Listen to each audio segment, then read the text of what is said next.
وراثت کی بات آخری بات کر کے اپنی بات کو ختم کرتا ہوں. آج کل وراثت میں بہنوں کو حصہ، بولو بھائی، ابا کا انتقال ہوا، قرآن خوانیاں ہو رہی ہیں اور معلوم نہیں کیا کیا ہو رہا ہے، دیگیں بھی. اللہ نے تو نہیں کہا کہ قرآن خوانیاں کرو بھائی، کسی بھی طرح سے ثواب پہنچا دو، میت کو پہنچ جائے گا. اللہ نے سب سے پہلا حکم کیا دیا؟ للرجال نصیب مما اکتسبوا فرمایا یوصیکم اللہ فی اولادکم للذکر مثل حظ الانثیین. باپ جب مر جائے تو اللہ کی وصیت ہے کہ بیٹے کو دگنا دو اور بیٹی کو اس کا آدھا دو. بھائی کیا کرتے ہیں؟ یار وہ ہماری بہنیں ہیں، ان کو کیا ضرورت ہے، ان کے جہیز پہ ہم نے اتنا دے دیا تھا، ہمیں زیادہ ضرورت ہے، ہمیں گھر چلانا ہے، ہمیں یہ کرنا ہے، ہمیں وہ کرنا ہے. تو یہ کس کو مشورہ دے رہے ہیں؟ اللہ کو مشورہ دے رہے ہیں کہ اللہ تو نے خام خامے بہنوں کا حصہ ڈال دیا، ہماری بہنوں کو تو ضرورت ہی نہیں. بھائی اللہ نے یہ نہیں کہا کہ بہن کو ضرورت ہے تو دو، ضرورت نہیں ہے تو نہیں دو. اللہ نے کہا کہ بہن کو دینا پڑے گا. ایک بہن کو 1 کروڑ کا جہیز دیا ہو اور ایک کو کچھ بھی نہ دیا ہو، دونوں کا حصہ برابر ہے. لیکن جائیداد تقسیم نہیں کرتے، مائیں رکاوٹ ڈالتی ہیں. جب تک میں زندہ ہوں میرے میاں کی پراپرٹی کو ہاتھ، اور پھر عورتیں، خاندان کی عورتیں تانے دیتی ہیں ابھی کفن میلا نہیں ہوا اور جائیدادیں بٹنا شروع کر دیں، اس کی روح کو تکلیف پہنچا رہے ہو. یہ ڈائلاگ ہیں، یہ آپ کا اخپل اسلام ہے، ٹھیک ہے نا؟ یہ غیرت اخپل ہے. بھائی ابا کا اب وہ رہا نہیں ہے، مردہ کسی چیز کا مالک نہیں ہوتا. اگر وہ ابا کا ہوتا تو ابا کے ساتھ ہی لے جاتے نا اس پراپرٹی کو.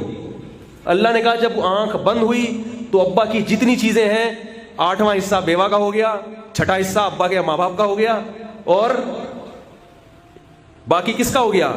بیٹے کا ہو گیا دگنا، بیٹی کا ہو گیا آدھا. تقسیم ہی نہیں کرتے. اور تقسیم اگر کوئی کرتا بھی ہے 20 سال کے بعد جا کے، 20 سال تک جو آپ اس کا حصہ کھاتے رہے ہو، اس کا کیا قیامت میں حساب نہیں دینا پڑے گا؟ فوراً تقسیم کیا کرو. باپ کے مرنے کے بعد اس کے پیسوں سے صدقات و خیرات، یہاں علماء بیٹھے ان سے پوچھ لیں، ان کے پیسوں سے صدقات و خیرات حرام ہے. اس کو تقسیم کرنا پڑے گا. جس کے حصے میں آ جائے اس کی اپنی مرضی، پھر ابا کے لیے صدقہ جاریہ کرے نہیں کرے وہ اس کی مرضی ہے. آپ اس کے پیسے کو ہاتھ، بولو بھائی، نہیں لگا سکتے. حتیٰ کہ کسی کا انتقال ہوا، اس کی بیوی کے پیٹ میں بچہ ہے، 1 دن کا بچہ ہے، حمل ابھی پیدا ہوا ہے، اس حمل کا بھی حصہ ہے شریعت میں. وہ جب پیدا ہوگا، لڑکا ہوگا تو دگنا، لڑکی ہوگی تو آدھا حصہ اس کا محفوظ رکھا جائے گا.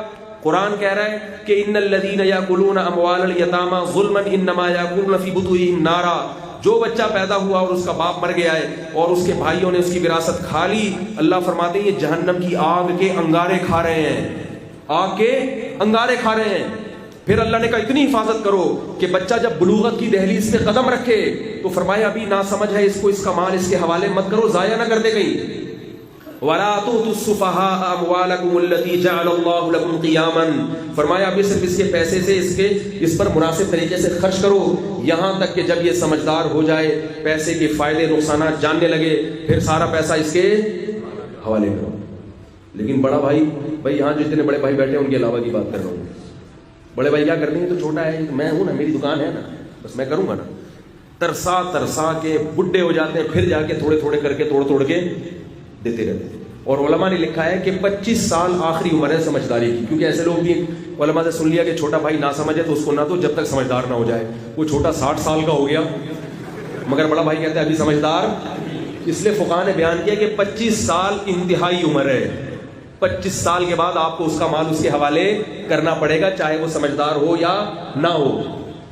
نہیں دیتے مال. تو بھائی یہ اللہ کے احکام ہیں اور یہ بالکل صحیح احکام ہیں.